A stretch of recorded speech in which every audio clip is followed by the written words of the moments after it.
Yes, this is the Woman Agenda special edition evening show live on the Woman Agenda with Raju, yours truly. How you guys doing? Hope you're having a great day. Hope you're having a nice one.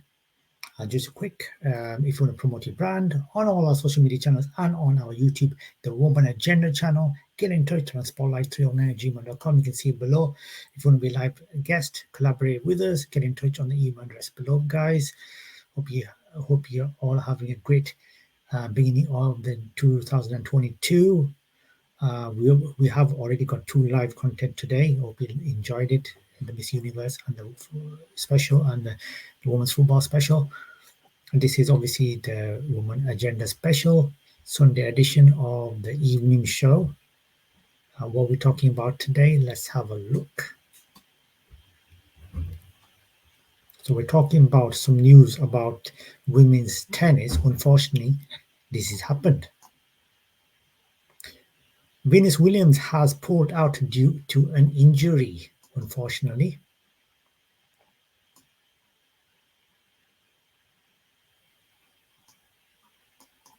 So Venus Williams has pulled due to an injury, and now let's see what this injury is all about. Courtesy of sportsmode.co.uk article.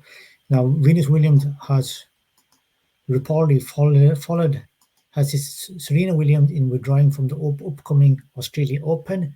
The 41-year-old turned out to the apologize for saying an age, I don't usually say an age, the Grand Slam autonomous in 2021, but dealt with multiple injury problems throughout the calendar year. Now, Serena Williams is already confirmed to be missing this year's Australian Open on medical grounds. According to News Corp via the Express, Venus has now pulled out as well. The seven-time Grand Slam champion now finds herself ranked 318th in the world and has not made it past the third round of the Australian Open since 2017, bowing out Iran to Sara Irani last year. While Venus Williams has never won the Australian Open, she has reached the final on two occasions in 2003 and 2017, losing to sister Serena in both editions. The American has not stepped foot onto the court since suffering defeat in the first round of the Chicago Women's Open back in August, losing to CSUV of Chinese Taipei in straight sets.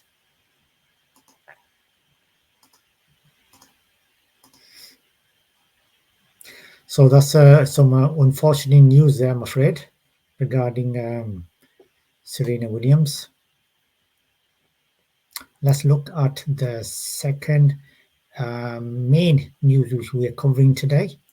It is so research says I have explained how ovarian cancer begins. Now,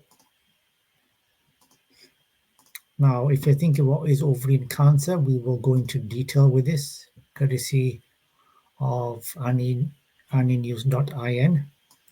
Now, research explains how ovarian cancer begins in high-risk women. During a recent study, a team of researchers found the origin of common ovarian cancer, allowing them to characterize how a genetic mutation puts women at high risk for this cancer. The research has been published in the Cells Report journal. Ovarian cancer is the leading cause of gynecologic cancer deaths in the US, in part because symptoms are often subtle and most tumors elude detection until they are in advanced stages and have spread past the ovaries. While the lifetime risk of developing ovarian cancer is less than 2% for the general female population, the estimated risk for women who carry a mutation in the so-called BRCA1 gene is between 35% and 70%, according to the American Cancer Society. Faced with such steep odds, some women with the BRCA1 mutation choose to have their breast, ovaries, and fallopian tubes surgically removed, even though they have never developed cancers. The new study findings could help physicians pinpoint which of these women are most likely to develop ovarian cancer in the future and which are not and pursue new ways to block the process or treat it. We created these fallopian organoids using cells from women with BRCA1 mutations who had ovarian cancer, explained Clive Svensson, or PhD, Executive Director of the Cedars Sinai Board of Governors, Regenerative Medicine Institute. Outdated sports.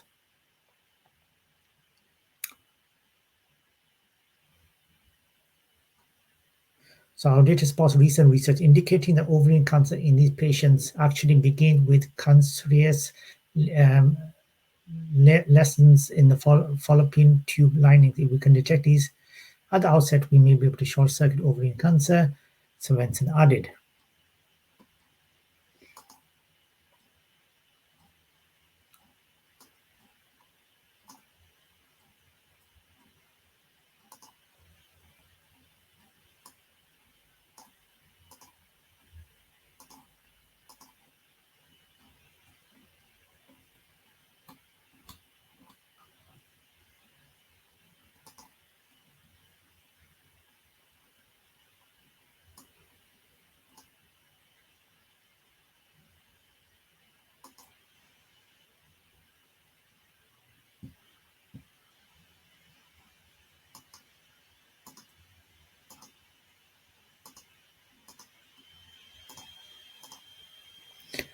And the next news which we're talking about today is in Jeopardy. So what's in basically in Jeopardy? Let's have a look. Let's have a look. What is exactly in Jeopardy?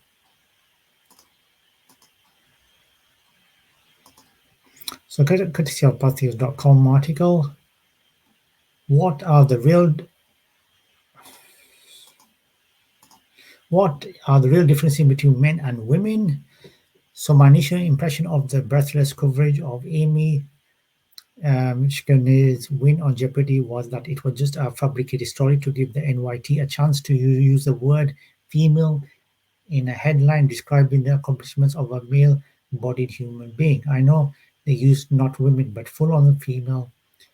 So I'm not sure what word is left in the Times lexicon to describe the existence of a biological fact, regardless of how you feel about gender as a social construct.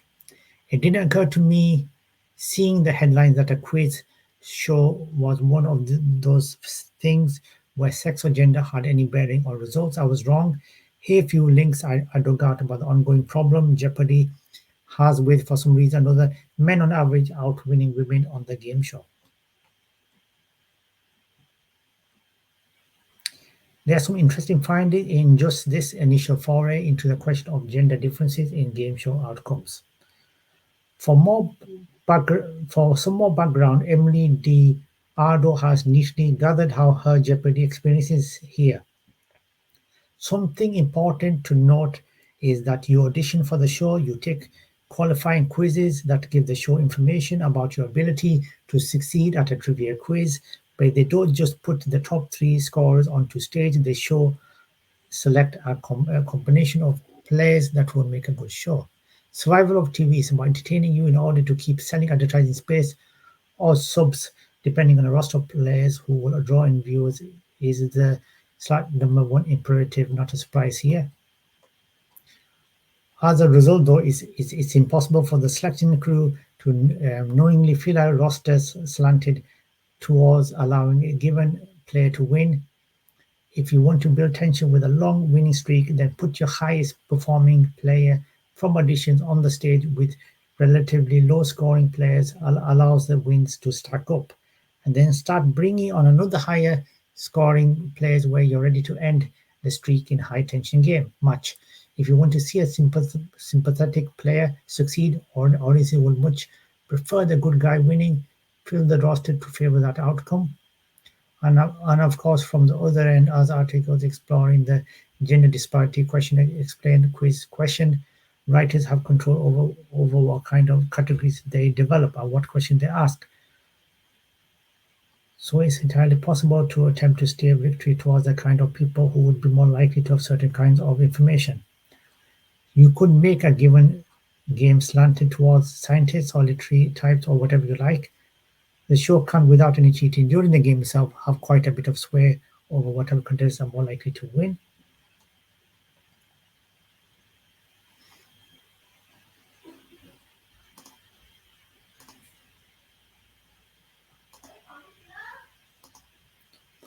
So that's that.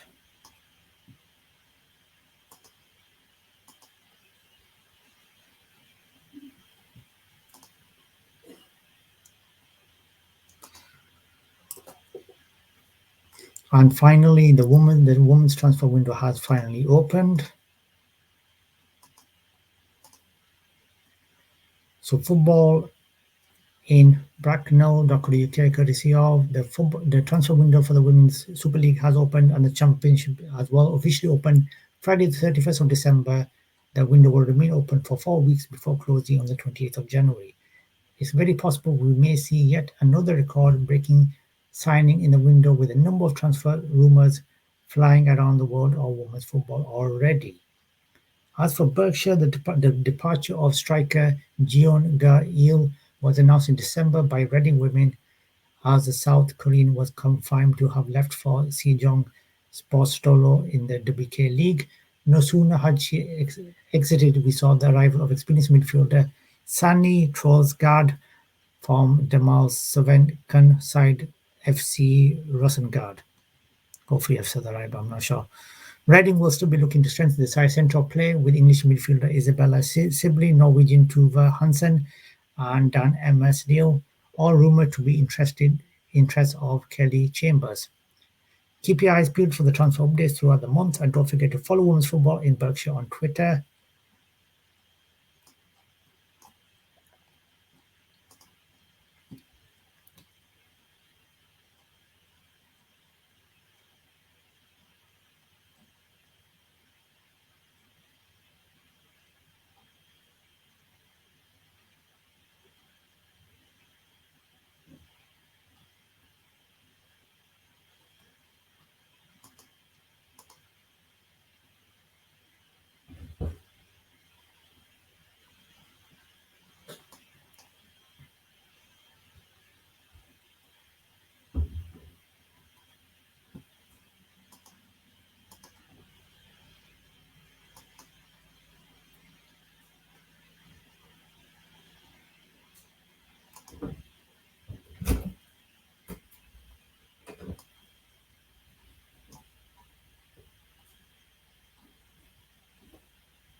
And finally, the final news is Emma Raducanu's Australian Open preparation has been hampered by COVID-19 isolation. Our US Open winner withdraws from warm-up tournament. So Emma Raducanu has withdrawn from the first WTA event of 2022 as she continues to recover from coronavirus. She tested positive just before Christmas, and that has hampered her preparations for the Australian Open. And she was due to play the Melbourne Somerset, a warm-up event for the Grand Slam event in Australia, but has to come too soon after COVID. She will instead solely compete in the Sydney Classic before making Australian Open debut. And she said, "The timing to compete in the first Melbourne event this week is too soon for me, having just returned from isolation."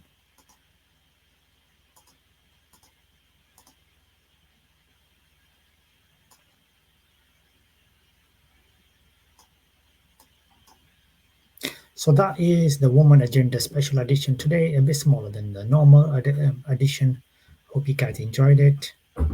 Get in touch with us. Media channels, we are available on these media channels. Hope you liked the edition. We'll be back tomorrow with another Woman Agenda special show. This is our media channels on Twitter at Graduate Female Spotlight, and Facebook at Woman Talent Podcast. Get in touch, and we would love to hear your messages and your support. Regarding cheap advertising solution, because that's what we provide, get in touch with us.